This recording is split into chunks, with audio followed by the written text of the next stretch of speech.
Today we're making the cutest almond stitch headband. It's stretchy, textured, and totally made to measure.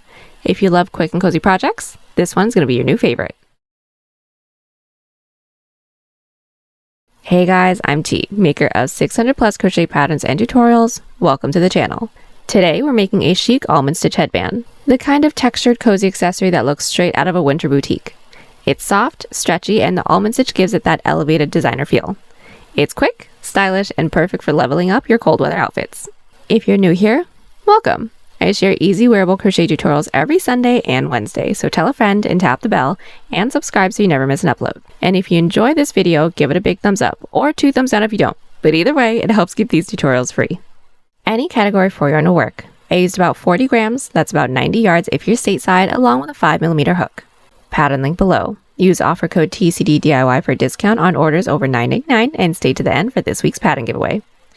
We're using the almond stitch for this project, which means mainly the half double and slip stitch. All the stitches are on screen now, pause to check it out, and don't worry, I'll walk you through the almond stitch rhythm as we go. This tutorial is for an adult size headband, but it's completely made to measure and we'll show you how to adjust it for your perfect fit. So without further ado, here's how to crochet your own cozy almond stitch headband. We're starting with the body of the headband, the almond stitch. This is what gives you that raised boutique style texture while still keeping the fabric soft and stretchy. Perfect for a snug and comfortable fit. We're all going to grab our category 4 yarn and make a slip knot. Then our 5mm hook. We're setting everything up with a foundation single crochet row because it gives you that natural stretch and a much more accurate measurement than a regular chain. That's going to start with a chain 2. Into that first chain that we made, we're going to bring our hook down underneath that front loop and back bump of that chain at the same time to get 2 strands on our hook. Yarn over, pull through those 2 strands to get 2 loops. We're always going to yarn over, pull through the first loop first to form the chain for our foundation single crochet, then single crochet per usual, and that's our first stitch. To do the next, into that chain that we made, into that front loop, and into that back loop at the same time, pull through. Always chain 1 first to form that chain, then yarn over, pull through 2. Work your foundation single crochets in multiples of 4, but not 8, so that the texture lines up correctly. Keep going until your strip can wrap around your head slightly snug because the almond stitch has some stretch to it, so don't make this too loose. Now I'm working 76 stitches, but if you need to size up or size down, you can adjust it in sets of 8. And if you're almost there, but adding or removing 8 stitches feels like a little too much, you can actually just switch to a different size hook, size up or size down, whatever you need for that tiny little adjustment that you may need to get your perfect fit. Now the main body of my almond stitch portion is actually already completed, so we're just going to be doing a small sample size here together. Now we're going to build that gorgeous almond stitch texture. It's going to start with a chain 2 and flip. Each section is worked in 4 stitches. It's 4 half double, 4 slip stitches, and just alternate. Into that first stitch with 1 half double, second stitch, third, and fourth for a total of 4 half double crochets. Those 4 half double crochets actually forms 1/2 of the almond in the almond stitch. Next is going to be slip stitches. So into that next stitch, the whole stitch, insert, pull through everything on our hook. Again, into the next with a second, next with a third, and next with a fourth, and we're just alternating between 4 half, 4 slip to reach the end of the row. The first row sets your stitch pattern.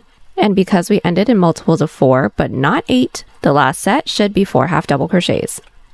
And our next row is a repeat of the same sequence, but all within the back loops. Start with a chain 2, flip our work. Looking at the tops of our stitches, we should have 2 loops. This is a front, this is a back. Inserting into that back loop gives us that ribbing that we're looking for this texture. Again, into that next stitch's back loop with a half double.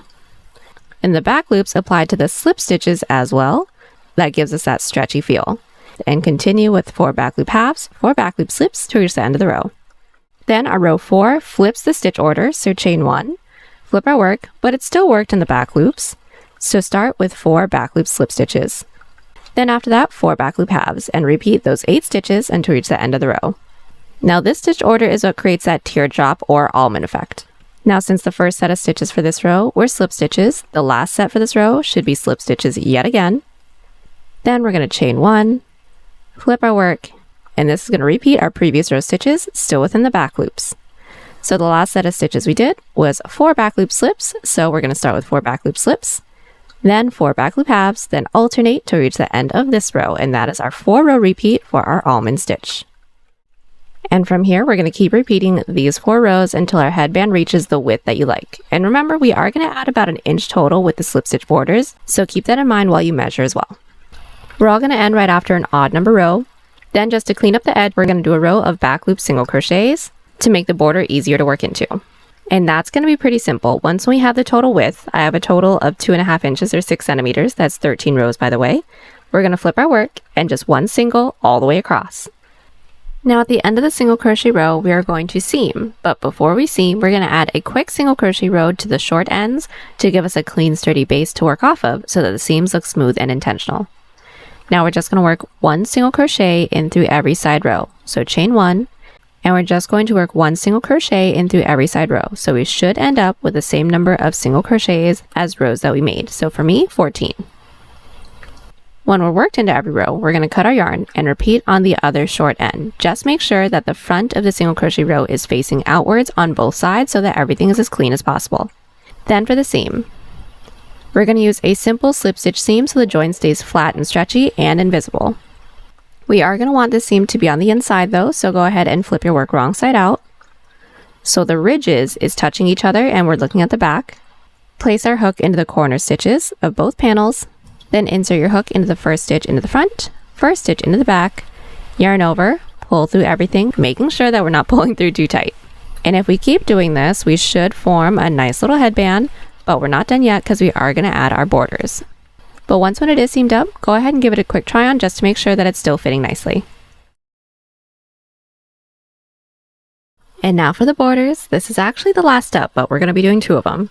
The border frames the texture and gives your headband that polished boutique quality finish. So from where we're at, we can actually just work straight into the slip stitch rows. I'm going to start with a chain 4 that's just about 1/2 inch or 1 centimeter, and we're going to slip stitch back down. And we're working into the back bumps so that once we make our way around and seam it, the outside loop slip stitch seam that we do can actually look like a back loop slip stitch row. So for our chain, we're going to twist it just a smidge. We're going to find these back bumps and just work into there with a slip stitch. So just 1 slip stitch into every chain. We're already experts at the slip stitches, so remember, don't tug too tightly, otherwise the following row can be kind of a nightmare to work into. Now working our slip stitch rows lengthwise creates that sleek, stretchy edge. When we're at the base, we're going to slip stitch it into that next available stitch into the base. Now slip stitching into there actually just anchors down the row. It does not count as a stitch. We are going to work our way up to the next row too, so slip stitch into that next stitch into the base. That one, basically our turning chain, still doesn't count as a stitch. Flip our work and make our way down with 1 back loop slip stitch into every stitch. And that is pretty much it for the top band. Every row will be worked into the back loops, giving us that nice stretch that we want for the headband. Now we're going to close off the band with an outside loop slip stitch seam. This joins the 2 edges together while keeping the front loops visible, giving the border a clean ridge to build from, keeping the finish flat and stretchy. So just into that first stitch, insert into that front loop only, into that next stitch in the back panel, insert into that back loop only, yarn over, pull through everything, and keep working that until we run out of stitches, then cut. Then we're just going to finish the bottom edge so that both sides match beautifully. Now a balanced border gives the headband that clean, symmetrical look from top to bottom. Same way as the other border, we're going to make the same chain that we made, work our back loop slip stitch rows, absolutely no increases, no decreases here, and seam it with our outside loop slip stitch seam. Once when our second border is finished, we are actually complete with this entire project. Last thing we have to do is simply weave in all of our ends. And there you have it, your very own almond stitch headband. I am so proud of how this turned out, and I can't wait to see your versions, and if you make one, be sure to post it in our community tab so we can all admire your color choice. Speaking of color choice, what color would you make this headband in? Drop your answer in the comments down below. Now enter this week's pattern giveaway for our last 2 patterns, which was our off-the-shoulder cable stitch sweater and our 3-in-1 gift set, by telling us if you like to map out your weeks or are you more spontaneous. Now I try my best to plan out the week, but life does happen, but I would prefer to plan every minute if I could. Now if you love this tutorial, hit that like button and subscribe so you never miss a new pattern. We drop fresh content every Sunday and Wednesday, and if you want more, find us on Instagram and TikTok at TCDDIY for behind the scenes content, pattern sneak peeks, and daily crochet inspiration. And if you like extra perks, become a channel member. You'll unlock exclusive discounts like up to 50% off patterns and fun BTS. As always, thank you guys so much for watching. Happy hooking, and I'll see you on the next one. Bye!